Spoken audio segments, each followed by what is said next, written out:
Hello there, Big Benedict here. We're playing Gears of War Reloaded on the Series X, and this is my insane difficulty guide and walkthrough. We're currently on Act 2-6. It is entitled Powder-Keg. So this is the first scenario here with Chap and his gas station. It wants you to go over to the fuel pump and start turning the crank. Don't go over there quite yet. It's just a waiting game until the light shines on it, and then you can safely go over there and start turning the crank. If you go over here too early, the crow will kill you. So at this point, I believe what they want to have you do is go back into the gas station, pick up some ammunition, and then you'll get a checkpoint. The first spawn occurs. Well, it's kind of hard to say. We'll get out here and I'll kind of show you where it is. Over to the left, they come down from some stairs. And do you see the garage with that shutter door? It's right behind me. That's a place where a boomer and several wretches come out after you kill the majority of these enemies over here. So if you're going to flank the enemies like I'm doing here, just be on the lookout for any sort of a prompt that it tells you that the Y prompt. And once you see the Y prompt, they come right out of there.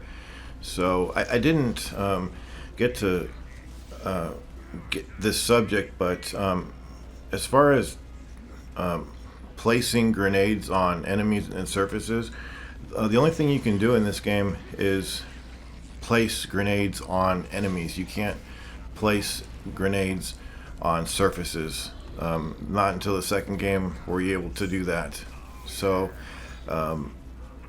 once the second spawn is dealt with, you'll have enemies coming from down the street over. It's kind of hard to see, but they were right in front of us. Now you can completely hole up in this gas station if you want to. You don't get rushed too much. Obviously the wretches are going to come after you, but if you have the weapons that I do, it can kind of be difficult if enemies come into the room because with the boom shot you could probably get yourself killed more than you can kill anything else. But they generally keep their distance, and I do appreciate that.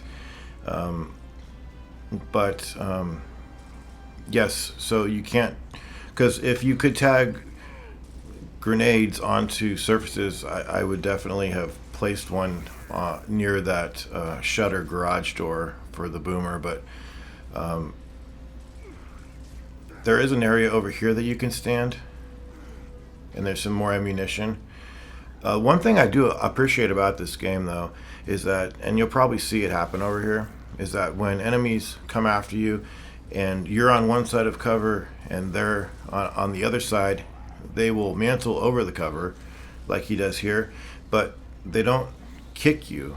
It's called, in the subsequent games, it's called a mantle kick. What they would do is they will mantle over the cover and kick you, and if it was on insane difficulty, it's instant death. But on this game, what they do is they will just mantle over the cover without kicking you, but if you don't react somehow quickly to that, like having the Lancer is the perfect opportunity for a situation like that, because if they mantle over the cover, you can just chainsaw them. But if you don't have the Lancer, you're gonna have to think of something else, maybe swiping at them to get lucky. But it is a nice thing that they don't pull that sort of nonsense that they do in the subsequent games, because I always hated that, and it's a lot more fair on this version. So that has been Powder-Keg.